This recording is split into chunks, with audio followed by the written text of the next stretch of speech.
Hello, this is Black Country Blokes chewing the fat. Listen. I've been hearing a lot lately about men don't talk, but in my experience, men do talk, just people aren't listening. So it's going to be me and a group of blokes discussing our struggles and victories through life. Warning, there may be some bad language, so apologies to all the moms, especially my own. Let's get going. Listen. It's the Black Country Blokes chewing the fat with me, Kev Dillon, Tom Garrett, Lee Cadman, and Craig Finches. And tonight we're discussing loneliness. Now, loneliness has many different faces.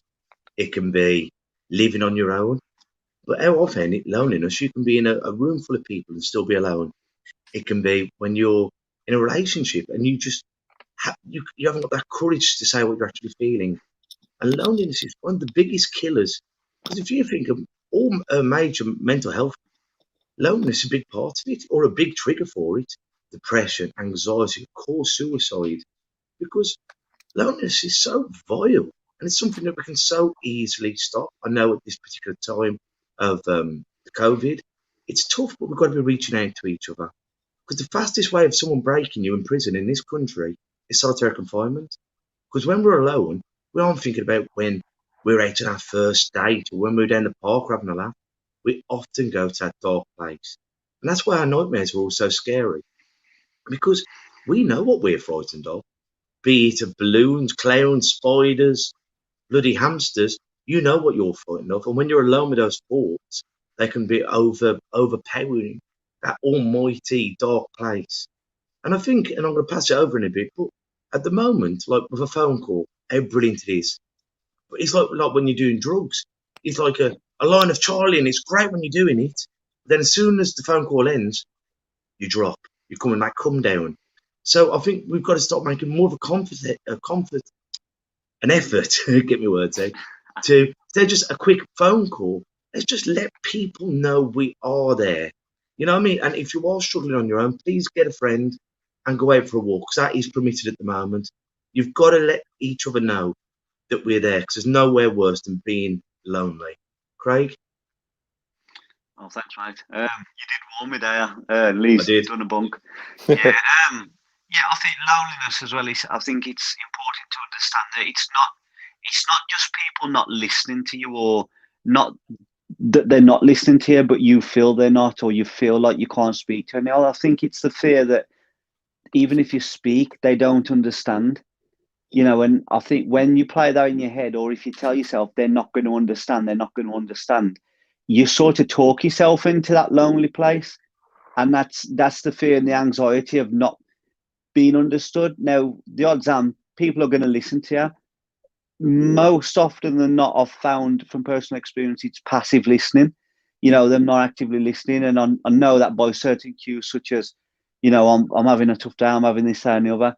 Oh, we'll have times like that anyway. Have you said this? Have you said that? Or, or they completely blank and don't even pick up what you've just dropped down. And I think the fear of having people not understand you talk yourself into that lonely room, even though there's probably one or two or three people in there that will listen. But because you've built up the anxiety of actually letting it out to them, you've rendered yourself lonely and introverted. Because that's so true, isn't it? Like, sometimes the fear of how people are going to perceive it is actually worse than the result. Does that make sense? Yeah, it is. And it's like with everything, isn't it? It's like with sport, or especially me with doing music and that. I'd build up fear and that to get on the stage. And then when I'm on the stage, it absolutely gets nailed, and I've enjoyed it and it's been a blast. But the fear of actually getting on that stage almost makes me not want to get on the stage. The only thing is with that, I do still do it, but whereas talking and that, I don't. And there's got to be people out there that they feel the exact same way. Well, Will Smith said, everything ever worth having in this life is on the other side of fear. And that includes stuff like this. That talk is worth having if you can just get past speaking. And this is not to criminalize the victim of mental health. This is from personal experience where I feel is happening from time to time, why we feel so lonely. But if anyone is out there, please write in, even if it's just to say your living situation, or if you want to shout out, whatever it is. Because as always, we love you to get involved with conversation.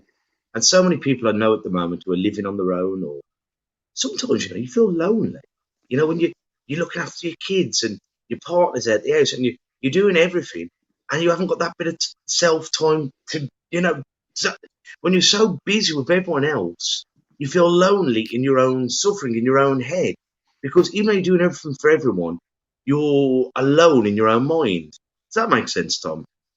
Yeah, definitely. I mean, going back to what Craig was just saying, about, when sort of the anxiety that's involved with loneliness, I think, it's strange, isn't it, how you can go from day to day of, like one day waking up and, like Craig said, you sort of feel, I think we put that on ourselves sometimes, you think, what does he think of me? What does she think of me? What does, so forth. And then I think other days, you do genuinely feel lonely and you do need someone to reach out to. But I think, loneliness, it's a funny thing, because I think it's like, I always used to think it was just being on your own, whether, and I think, for me, I live with someone. I know you live with someone as well, and obviously you've got a family.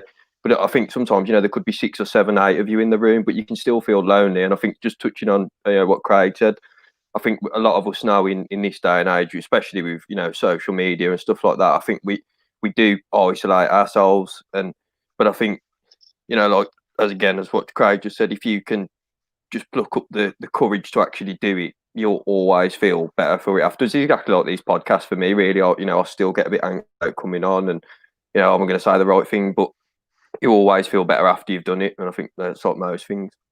Like you're saying about when you're in a group, like, did you ever feel like that at school when everyone else in the class got what the teacher was on about, but you didn't? And that alone made you feel lonely. Yeah. It's like, like if you put your hand up or, you get the answer wrong or something like that, or I don't know, wherever you are, school, college, or, at work or whatever. And, I say it sometimes people when I'm cutting their hair and I say the wrong thing, and, you can, other people are watching you and straight away you feel like a bit of a knob. But, again, that's just probably in our heads most of the time, isn't it? I find that, like, first I'm just going to say, sorry, before I carry on with that thought, Colin Duffy said, hi, folks. I think it's Colin Duffy. My eyes are absolutely terrible. And Gemma Hawksworth says, hey.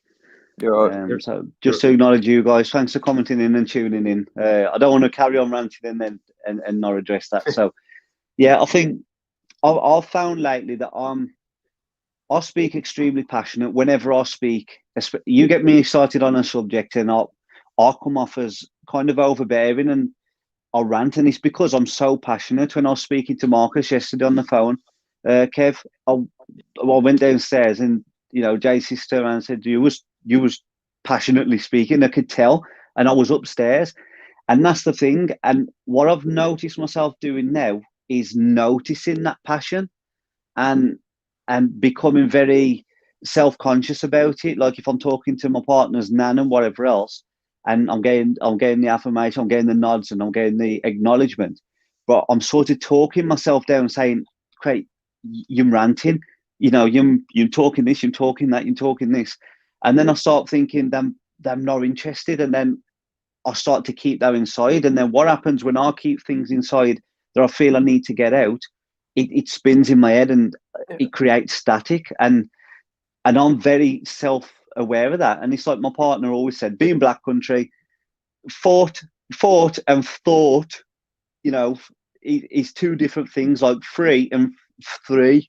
But I can't say the number 3 properly. I say 3. I can't pronounce my THs, and Kate's always teasing me about it. Good.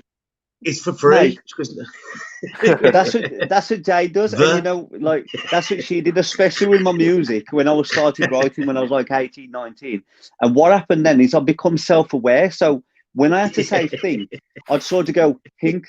I think I'd miss out the TH altogether and go think, because I was so self-conscious. And I'm finding I'm doing that now with the way I speak. And then you talk yourself into loneliness again, because you think, like, nobody wants to listen, you're overbearing and you can't talk properly, you're a writer, you can't even pronounce your thirst. Well, I'll do that. I'll go, don't worry, things will always get better. And she goes, thing isn't even a word. And I'm going, I'll try to be positive here, Bab. And I think that's what it is. You're like, you can write a big essay on how to solve world hunger and bring together world peace, and they'll say, by the way, you don't pronounce free like that, and you're like, you're missing the whole point of the essay. You know what I mean? I'm doing Mother Teresa's work out here, and you're commenting on my fucking diction. What did you call me before? Brother Teresa? Brother. I like that. I probably called say Teresa, right? We have actually got another comment before we keep critiquing ourselves. Grant Spillman, he says, "Hi guys, first time catching you on video, but I've listened to every episode on the podcast. Thank you for doing these." No problem, well, thank you for listening. Yeah, 100%. Thank you for listening. and as you've seen, Grant, you've seen us like we all started off. I was the only mutual friend between the original four. And we started off upstairs at the gym, talking on the phone. And then we got to video downstairs by the boxing ring. And then through everything, the first lockdown, learning how to get on with this. You know what I mean? Because if it wasn't for this, I mean, I've got my wife who I adore, my daughter who I idolise.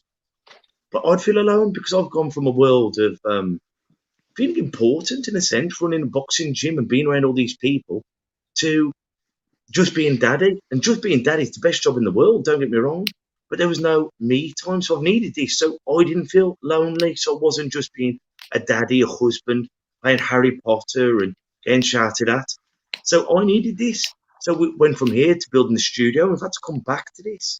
Because what we're doing is we're adapting. And as long as we're staying in touch with each other and with you guys who are listening, it helps us. So I thank you once again, Grant, for just being a part of it. And if you have got any comments, please, Grant, join in. Have you suffered with it? How are you doing? That's to Gemma, Colin. How are you guys dealing with this battle? Because this is a battle that we're all in together, but somehow we seem to have different ways of dealing with it. Some of us are on the front line, some of us are the cavalry. Unfortunately, some people are the cannon fodder. So how are you getting through this battle? Yeah, if you want to say another couple of comments, sorry. One again off Gemma Hawksworth. I think they may know us because they said swear away, you lot. So we've got license to swear, and another one by Week 13. Who that's a band who my friend is a lead singer for. Very creative guy, Nick. And he said, heard a few episodes, stay creative, guys, and keep it up. Craig is a top man, so shouldn't have read that, really. It looks very bad into it. I don't even believe he said that at the end. No, I've made it up. Could just disappear, mate? Gemma Hall, you might as well leave them. No, go on, mate, say it. Right, I'm knackered, all that running, you crack on. Running your mouth. Gemma Hawks said, can you inform us all about different types of mental health illnesses that are different for men than for women? That's a good one. I don't think there is any difference. But Jem, where you girls have got us blokes beat, is women talk more as a rule. I know I can't judge everyone the same stereotype, but women talk more. Whereas back in the day, and not that back in the day, men didn't die of depression. They didn't die of anxiety. He was having a wobble. Men used to die of stress because stress is an acceptable thing for a man to do. You're working too hard, or you'd mourn the love of a loved one. But it's only recently that men are saying, you know what, sometimes I'll go to a supermarket and have a panic attack. Or, you know, some days I'm not a lazy git, or I'm not I just can't pull myself off the settee because I'm in that dark room, and I don't wash because I want to be unhygienic. I wash because I haven't got the effort to go and get washed. So I don't think there are different forms of mental health for blokes and women. It's just how we present them, how, unfortunately, we're left behind because until recently, we haven't been having open and frank conversations. But hopefully by doing these podcasts and hopefully we're knocking down them walls and them stigmas, which is mental health. I think also, Kev, we have different types of stresses in their life. So whereas a lot of men will stress about work, a lot of women will stress about the home life, looking after kids. So I think, you know, you have different stresses in your life. Yeah, I I could agree with think that. as well, because like a lot of conditions are umbrella terms, and there's subcategories within them umbrella terms and severity levels. I think it's hard to gauge because you can say, well, how do you gauge mental illness on individuals? How do you gauge your severity level when I may have it more severe but be able to deal with it better than someone that has it less severe and can't deal with it better? So I think it's important to say that there's no kind of barometer, there's no kind of unit of measurement for severity levels and for in actual fact what's going on in someone's mind. And I think because there's so many umbrella terms and subcategories within the category and it spreads across male and female, I think it's hard to gauge either or of them. But one of my very good friends, I won't name him, but he's got severe mental health problems. But he is a high functioning person with mental health. Even though he's got all these things, he tries his best to have a decent life. And I think that's what it is. Like with some people, I'll tell you a quick story. Like when I was 8, I lost my nanny Joan to cancer. My best friend at the time, Michael Abbots, he says, "Don't worry, Kevin, I know what you're going through. My hamster died." But to him, that was loss. To me, it was my nanny Joan who had cancer. To him, his pet hamster died. So, do you understand what I'm trying to say? We judge things on what we know. And I think whether you live in a 20-bedroom mansion, Playboy mansion, you've got all these women and drink, and you'll find something to get stressed about. But that bloke in a cardboard box will also find things. So we can only measure pain, we can only measure stress in how we perceive it to be. Does that make sense, Tom? Yeah, I think going back to I think I totally agree with you. The point that you just said about, I think for me, I mean, I don't really know the ins and outs, the difference between male and female mental health. You know, I'm not even going to try and get started on that. But I think the difference is the way we talk about it. And I think for me, since doing obviously the social media, you type in mental health on Instagram or Facebook, whatever now, and I bet you any money it'll be 1 in 10 will be male. And I think, as you're just saying, that's the difference there. I think, females have always been more open about things like that, where us males, it's more, we'll go out, we'll get together, as we've said before, and just, have a few drinks. Whatever we say, we'll forget about it in the morning. And then, you won't see each other again for another couple of weeks. So for me, I just think that's the big difference between it. What have you got to say? More comments, Kev. So Lee can read them ones. Go on, Lee. It's left the long ones to me, haven't you? I have, mate. I have. So Grant Spillman, thank you, Grant, for tuning in. So he writes, right now, yes, I've had moments of loneliness. I'm self-employed and work alone. And since the first lockdown, my wife had to start working nights. So I spend a lot of time alone. It suits me in majority, but occasionally I do feel lonely. And I did have this conversation with my wife last week.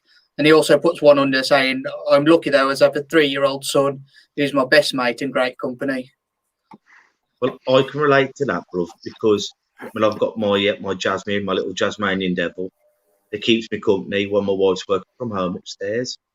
And the second lockdown, I'd say, was the hardest one. First one is tough because I was having to be teacher, daddy, best friend, playmate. But that second lockdown in November, December, when the baby was at school, my wife was at work upstairs, and I was on my own, that's when I couldn't peel myself off the settee. Because you'd be sat there and thinking, what's my purpose? And I think a lot of blokes, and I know some women, but a lot of blokes really struggled with this because we identify ourselves with our job. I'm a bricklayer, I'm a boxing coach, I'm a plumber. And then when you take away your job and you're just Kev, that's harder to sell to the world. But maybe we've got to stop thinking, it's not how we put bread on the table. Who am I? Am I a good man? Am I a patient man? Am I a funny man? Am I a combination of different things? I am Kev. But I think that's so hard to do because I think we need focus and we need purpose. And that leads me on to something that I was just thinking about.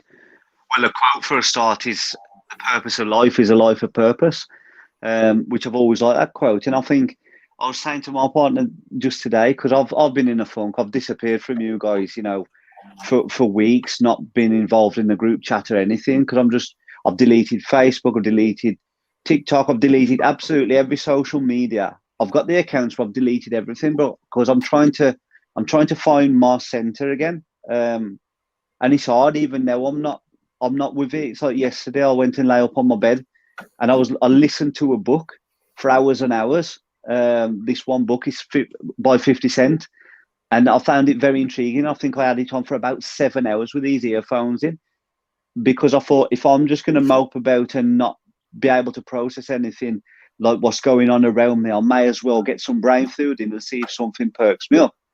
And I said to my partner, I said, the fact is, at the minute, there's no routine, and routine is key. And I think just because you can doesn't mean you should. It's like, I can go to bed at 3 a.m. and get up at 10 o'clock in the morning, because I don't need to get up for work. I don't need to take my boy to school. There's no routine. And I think that's a very unhealthy practice, because the way I've worked it out, like today, to someone is, if I get up, I know 7 hours after the inspired man gets up, that works out to about 26 weeks a year. He gets up and he's got to jump on me for 26 weeks of the year, so for pretty much half the year. And just because you can doesn't mean you should. Still set your alarm for 7 o'clock, 8 o'clock, even if you've not got work. Have you a coffee, take in the nature, go walk. I've been going walks, and I think that's important, to maintain your own discipline within a routine, even though you haven't got to. And I think that's what helps. Sorry, Craig, can I butt in there? I kind of disagree with what you're saying, in a sense, because although routine is a good thing, the problem you can get with routine is, if it's ever broken, it can screw up the rest of your day. Like in my situation, we have to be quite fluid because of my daughter, being severely disabled. She could go downhill at any second, and your whole day flips and changes.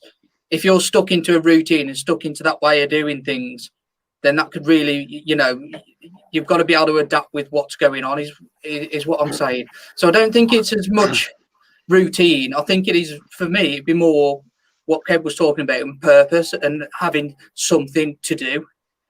I can agree with both. I can agree with you both there, because my Jasmine, she goes to bed at 7:30 every night, even through lockdown, even because some people need routine. Whether it's just waking up, brushing your teeth, going over, buying the newspaper, having that bit of routine to set your day by. And I think, what do we always say, Lee? You got to find your medicine.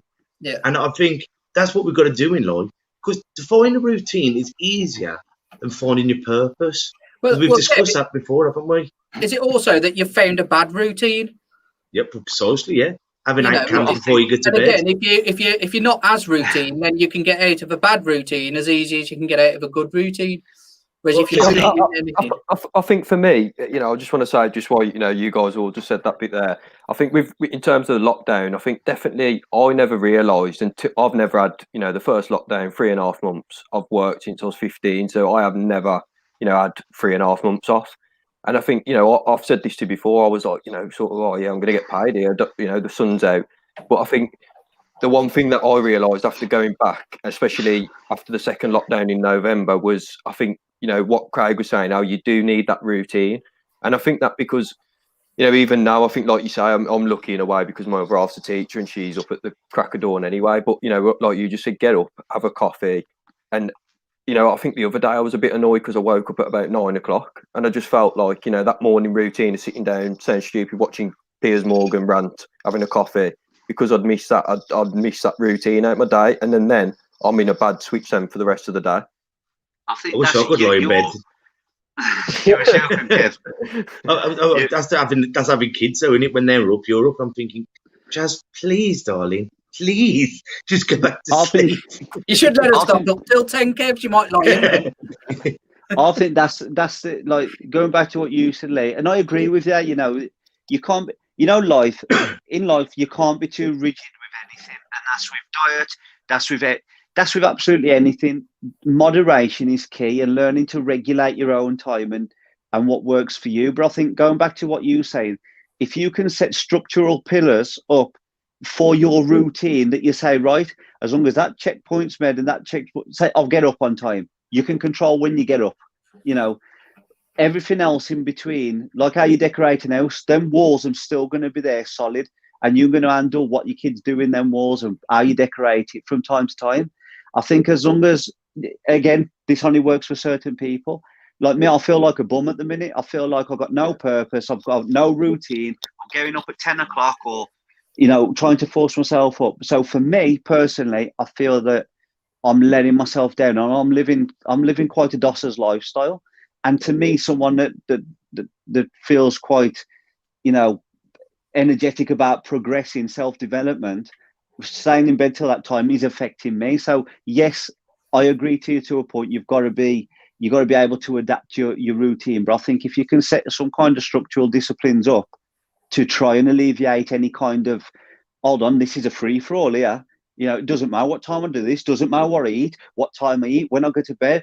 I'm living the life of Riley, because without them structural pillars, or at least without them disciplinary procedures within your own life and your own mind, I think that could lead to chaos. It's like forming a queue to go and get a book signed, or Black Friday deals.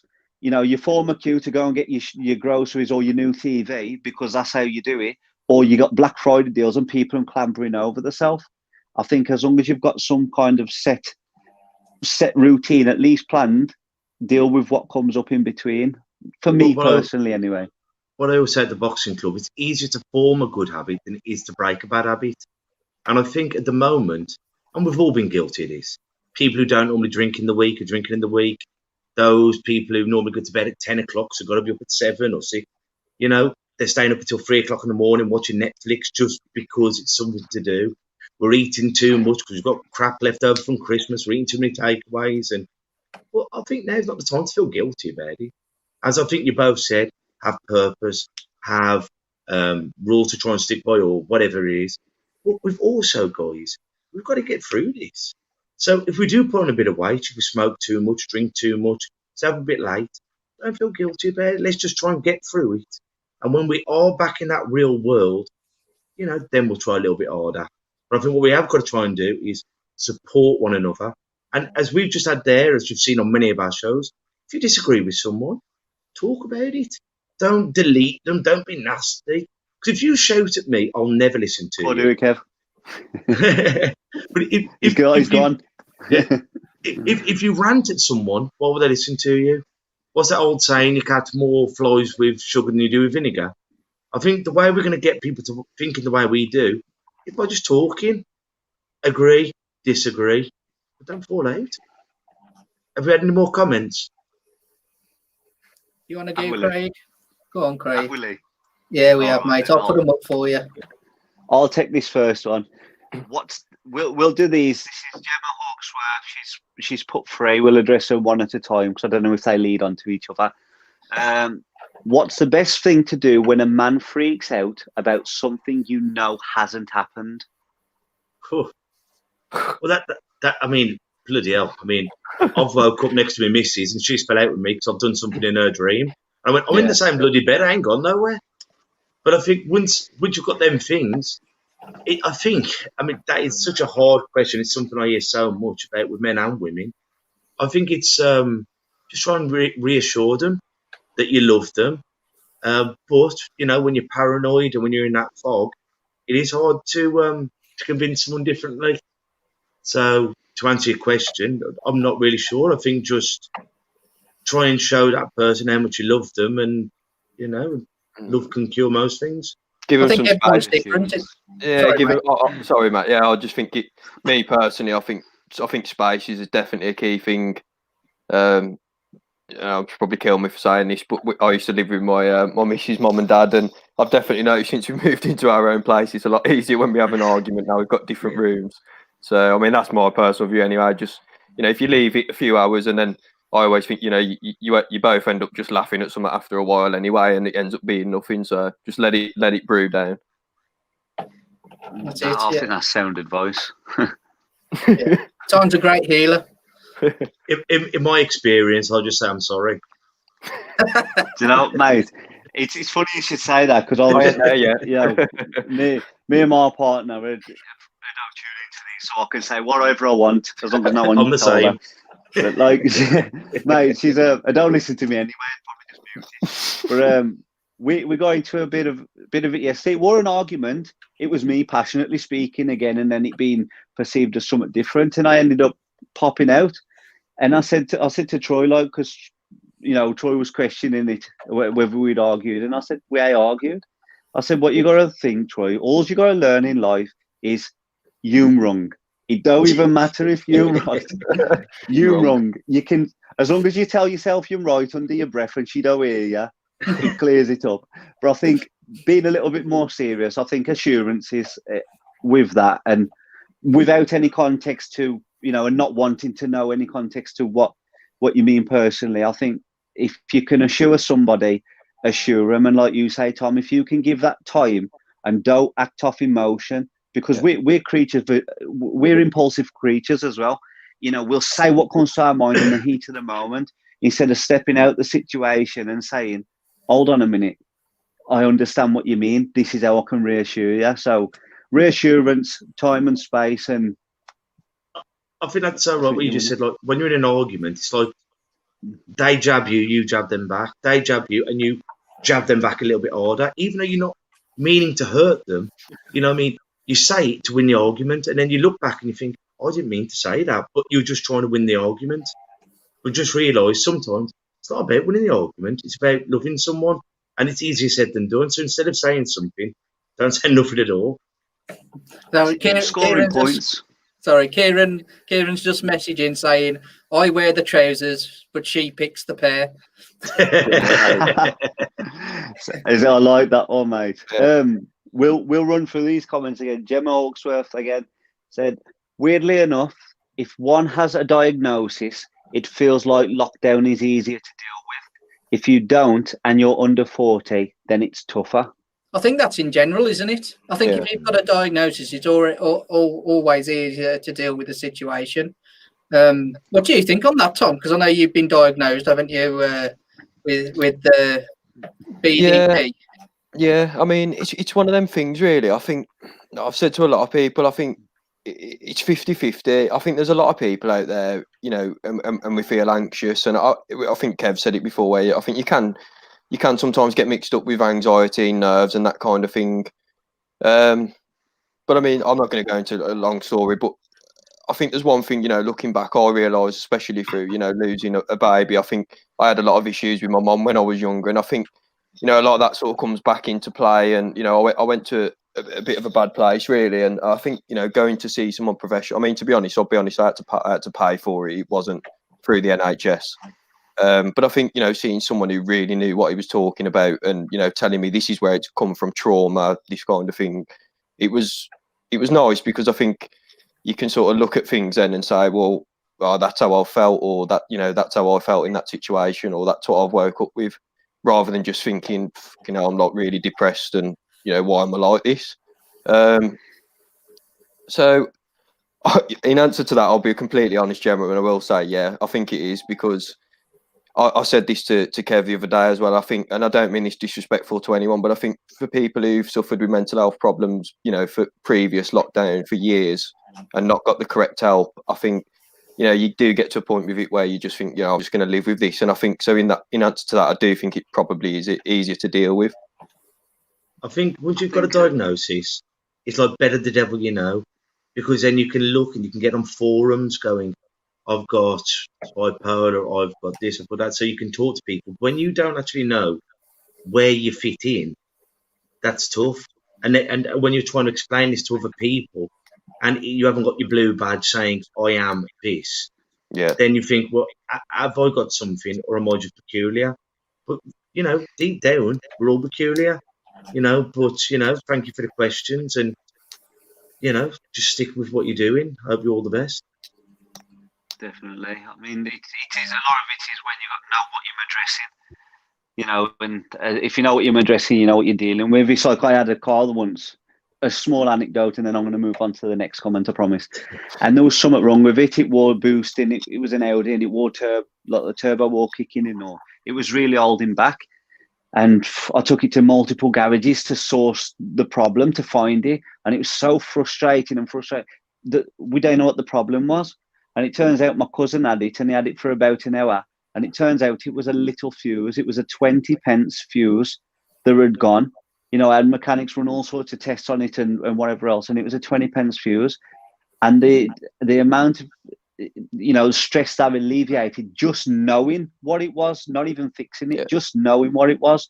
You know, it took away months of guessing and coming up with conclusions in your own mind. So I agree with you there as well. We do have another one from Gemma.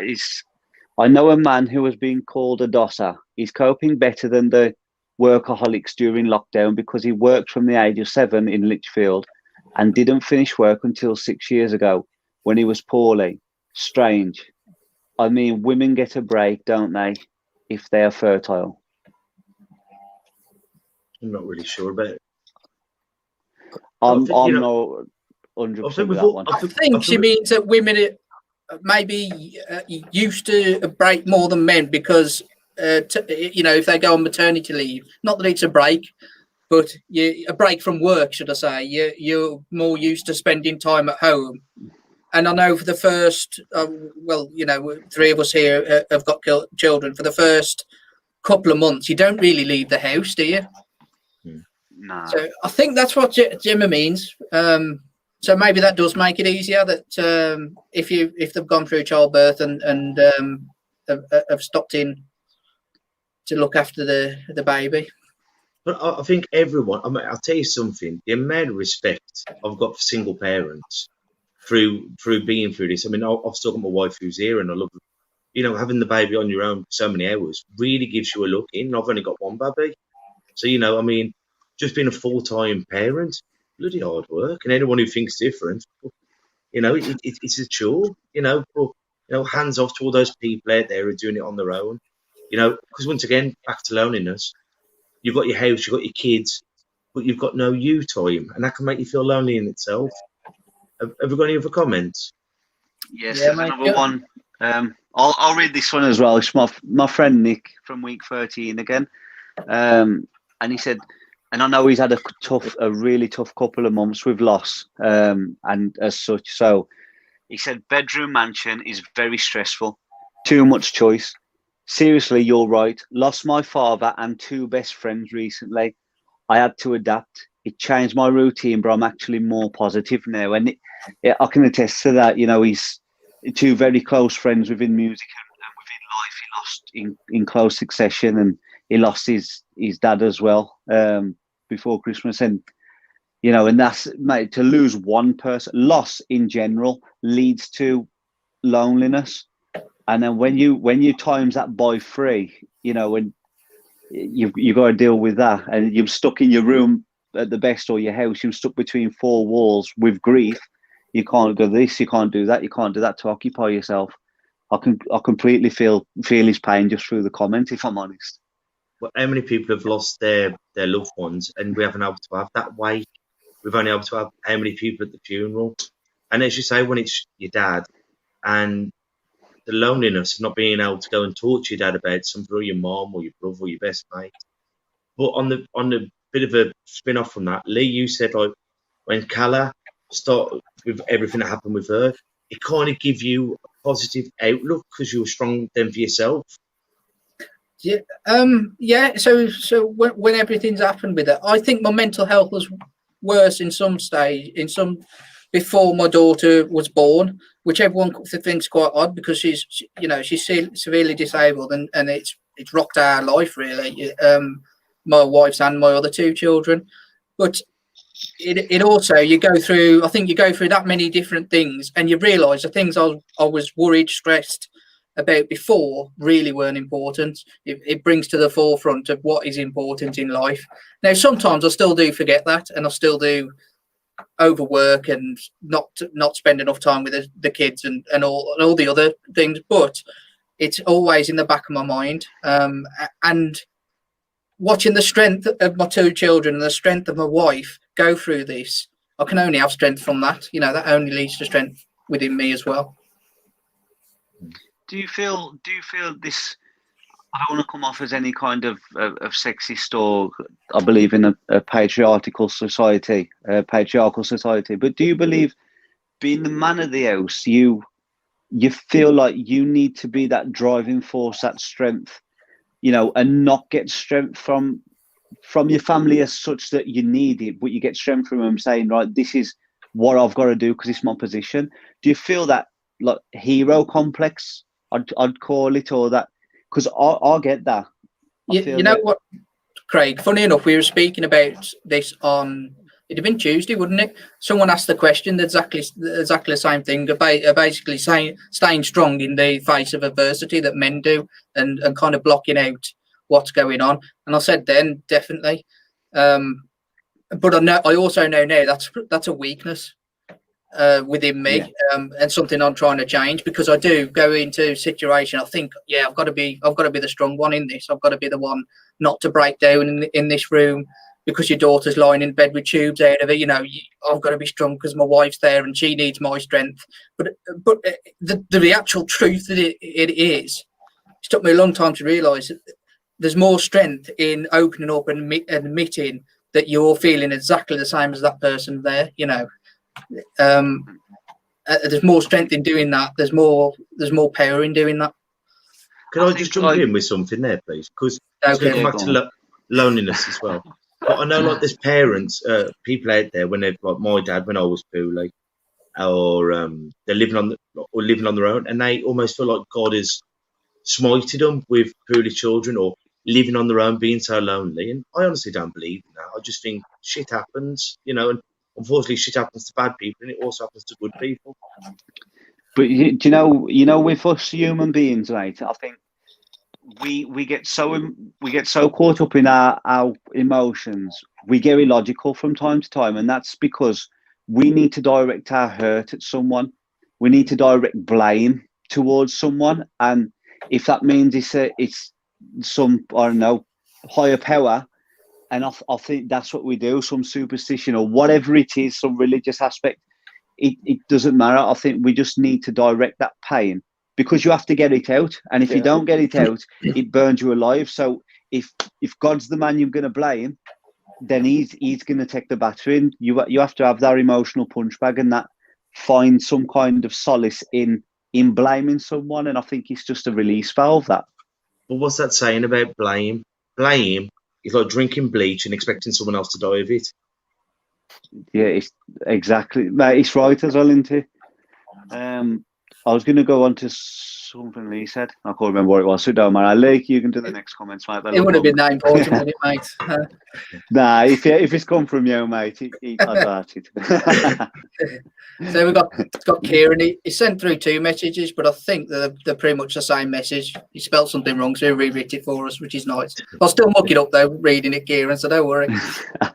I have to say, sometimes it feels like we're jumping backwards and forwards on subjects when we're live, and the reason basically is because when someone comments, there is a slight delay. So if we're going backwards and forwards on subject, that's why. But Kieran says, I was diagnosed over lockdown, and I feel it has made it easier for me personally. I think also podcasts like this, noticing triggers and receiving professional help, have played a big part of that. Lifestyle changes that I have made have also helped. Thank you. Very honest, and I think diet and what we put into our bodies is so important, even though it's so difficult at this time not to pick up the poison and, pick up the antidote. But well done, Kieran. Keep up the good work. I think it's important to note there, Kev, when you said diet, that means your visual diet as well. As I've stated, I've deleted all social medias and that, because what you don't think is processing as being that significant here, your subconscious is picking up on things, and it don't determine what's healthy and unhealthy for you. If it's going into your eyes, it's like keep consuming all saturated fats and all junk food and shit for your mind. And I think not only your diet, where they do say you are what you eat, but you are what you see as well, or you become what you see eventually. So I think, well done, and thanks for commenting in, but I think that's important to note. Anything else, lads? I just want to say more comments. Big shout out to Kieran, because he's been very supportive over Twitter. I was chatting into a bit yesterday on Instagram, and I think we were just chatting about, just different symptoms of anxiety. And to be honest, it was funny because the things I was saying, he felt the same, and just cheers, mate, for reaching out to us. And we have Kieran coming on So I'm just making sure I get the date right here. Tuesday, the 23rd of Feb. He's agreed to. I haven't told the lads yet, so that's a shock for all them as well. But yeah, he's agreed to come on. And he's gonna It's a blind discuss his date. journey. That's it. All my dates are blind dates. but Kieran's had, I've known Kieran quite a long time, and he's had an interesting life anyway, and it was probably a lot of people I've met over the years and people I know. Kieran has surprised me more with his anxiety struggles and things like he hid it really well. This is a bloke who's a drummer in a band, and he played at Molyneux with Bon Jovi.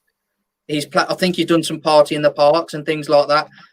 So you'd never know he struggled with anxiety to be able to get up in front of that many people and do his stuff. So yeah, I'm looking forward to that, Kieran.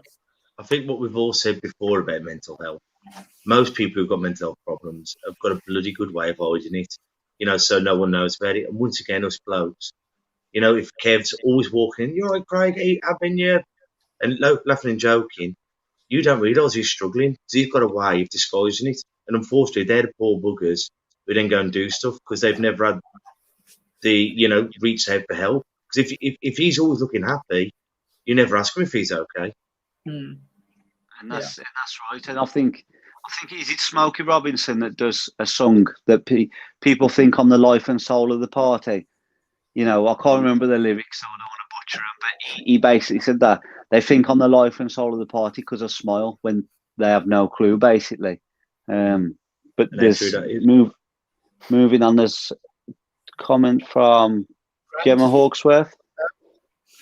She said, the arts help, don't they? My fiance is listening. Keep going, you lot. You're awesome. And I believe art does help. And as Nick said from week 13, stay creative because that's an outlet. It depends how creative you are, I suppose. But it doesn't mean just painting and just drawing. And it could be absolutely anything as long as you're keeping your mind stimulated. And imagination is, I believe imagination is a big step towards healing.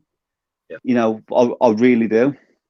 I'm so glad you said that, Craig, because being with my little girl and the imagination on children is phenomenal. But some way, through being a child to a teenager to being a grown up, we lose our imagination. We shouldn't. That's the greatest gift that God ever gave us. Having that ability when we were children, a stick. It can be a horse, it can be a gun, it can be a goodie, it can be a baddie. And I think with technology, we're dumbing the imagination out of our children. A great gift you can give a child is to be bored. When you're bored, you come up with your greatest ideas. Very true, mate. Very true. Lee, next ones, mate. They look longer. I knew that was going to happen. Grant Spillman, understand what Craig was getting at. Being the man, we lost our first child around the first scan, and I was so torn about being the man and supporting my wife. And she endured and dealing with my own grief and anger. Well, we had a guest come on Tuesday, Tristan. He was talking about this. Yeah, his partner had 3 miscarriages, and our Tom's gone through himself. And I think a lot of the time when you have a miscarriage or whatever, the attention, maybe rightly so, goes on to the woman because she's creating that baby in her belly. But you forget we've had our part in creating that child. And what you'll naturally do is you'll go over to my wife, Kate, and go, Kate, how are you? Whereas the dad's struggling because by making that child, in your mind, you're processing, is he going to be a football player? Is she going to be a ballerina? Is he going to be a boxer? And when that dream's taken away from us, blokes often aren't addressed on how they feel. So I feel your pain, brother. And I know Tom and Lee and Craig do too. Yeah, but I think I do. Go on, Craig. You sure, mate? Because you sounded important then. Yeah, going back to it quickly, I think I really do feel the pain. And although I've had 2 kids and I've never suffered that loss, I remember this guy where I lived quite a few, say, I don't know, 8 years ago, 5 years ago, whatever it was, and he lost his young boy, and I think his boy was 6, and my boy was about 3 at the time. Now, a lot of people will see that as they've lost a child. And some will empathise more towards the mother. Some will feel more of the father's pain. And I felt very guilty and very shamed in the fact that to get to my mum's from my house, I had to walk past his house, and I wouldn't walk past his house with my child. And I spoke to my dad about it, and my dad said, "Life goes on. You haven't done that. You haven't caused that. I think he died of cancer, or it was something that took him at the age of 6, and it bloody broke me. And I don't even know the bloke too well, but it broke me. And I'll be honest to say, and a bit shameful to say, I didn't look at it from the mom's point of view. I felt the dad's pain because I'd spoke to him a couple of times and being a dad, and I felt very shamed in walking past with my son and very guilty. So I felt the pain of loss of a child, like inadvertently through somebody else. So I do understand it without even losing a child, which probably sounds really crazy, and you probably say there's no way you can fully understand it, but I feel that I felt enough of it to know and understand that it's a pain I never want to feel. Lee? Well, I'm just going back to that. I mean, he understood what Craig was saying by being a man, and I think we've got to stop this being a man and having to be strong. You know, you're strong if you show your feelings. We don't have to bottle it up. I'm not saying break down and cry in front of your wife and grieve, but if that's the way you do it. But don't feel like you've got to be that strong person in that situation. Be strong for each other, you know.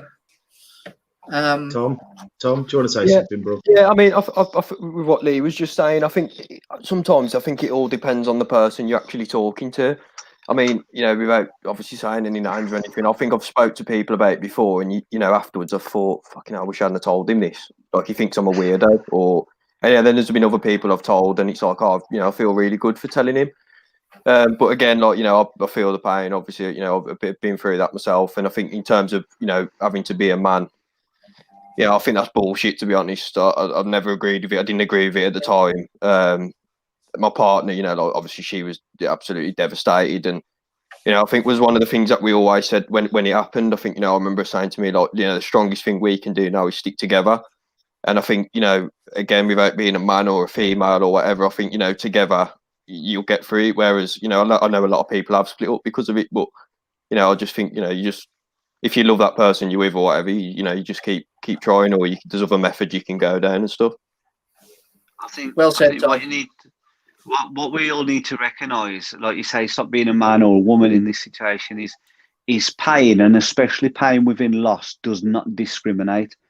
And I think when we identify that this kind of thing does not discriminate on your gender, on your race, on your religion, on anything else, it affects people, human beings. If you're a human being, if you're part of the human race, it will affect you. And I think if we can shake that ideology that a man should be tough and a man shouldn't be tough and a woman is allowed to be more upset, pain doesn't discriminate, and emotional response doesn't discriminate neither. And I think that's what we need to teach people. And that goes through loneliness, depression, anxiety. It's not one sex owns it. Lee, any more comments, bro? We do. Do you want to take this one, Craig? It's your mate. What's his name? Sorry, Craig. Week 13 doesn't seem like his name. No, it's not. I think it is on his birth certificate, but week 13. His name's Nick J. Townsend. He's a very close friend of mine. He does a lot of videos and that for me. But he's always there for moral support. You know, if I need to just chew the fat with someone, he'll think nothing of spending an hour on the phone to me, you know, and try and boost my inspiration or just my motivation and morale. So yeah, I'll read that one. I was diagnosed as clinically depressed a decade ago. However, a few years later, I realised I was miserable as a child, and that actually cheered me up knowing that I never had a name for it at 5 years.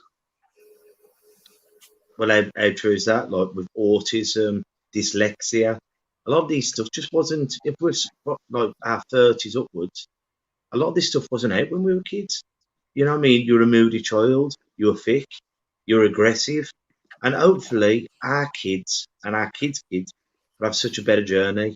I hope it does get better with mental health and just, you know, helping people at a younger age. Because I think if we can have a better journey at school and through childhood, then hopefully they'll give us a better chance in adulthood. Can I also say, Kev, thank you to, we've had 2 lads just in those comments there talk about their mental health and the conditions they're diagnosed with.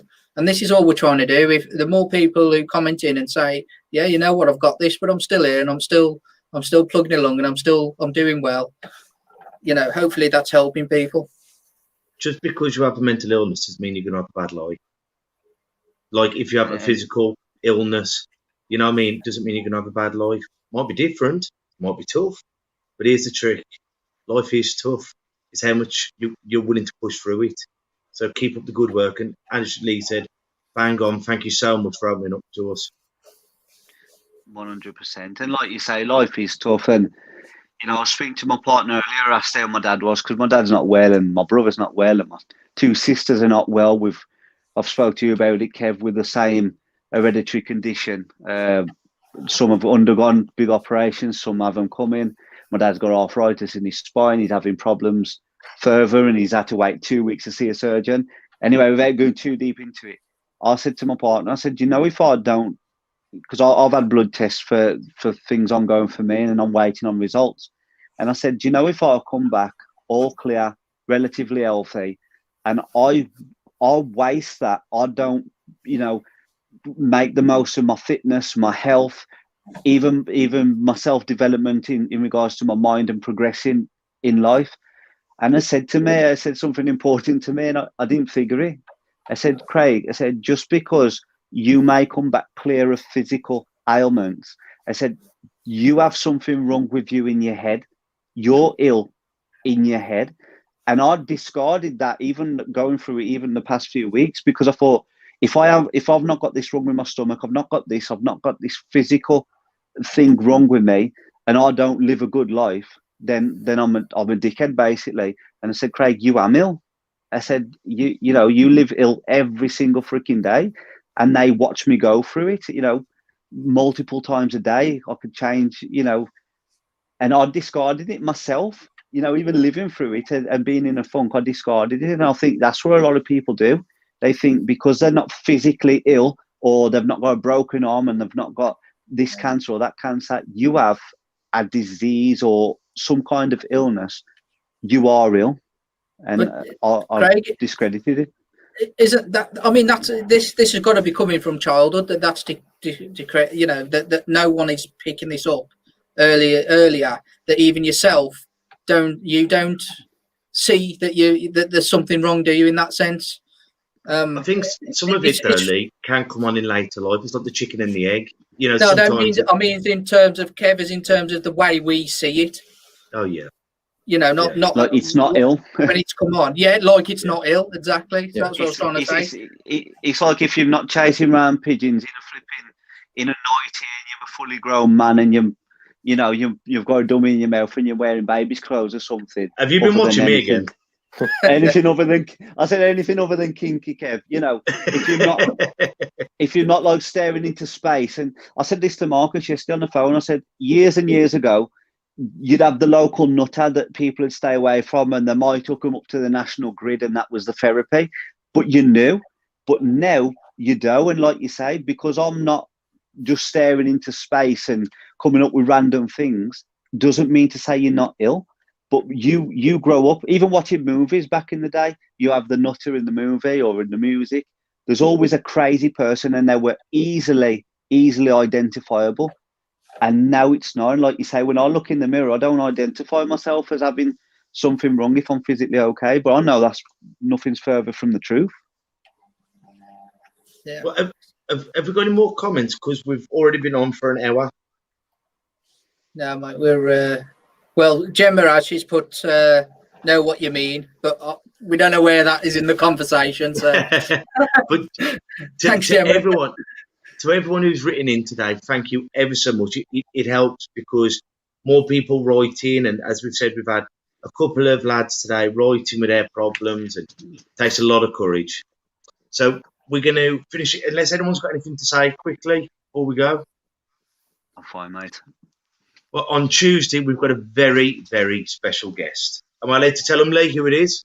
Yeah, go far away, mate. Far away. If you don't turn up, it's your fault. Well, life is a funny thing. Sometimes people are, it's out of our control. But hopefully, we've got Alex Brooker, who's a comedian, and he's on the last leg. It has a lot to do with the Paralympics. So we're going to be talking about disability, Paralympics, and of course, mental health. Well, I'm going to leave you with a quote today that our Kate found out for me. She found it funny. And it's an old Nigerian saying. A Nigerian I can't remember the bloody word. Proverb. But anyway, proverb. It's a Nigerian proverb. If you go to bed with an itchy bottom, you'll wake up with smelly fingers.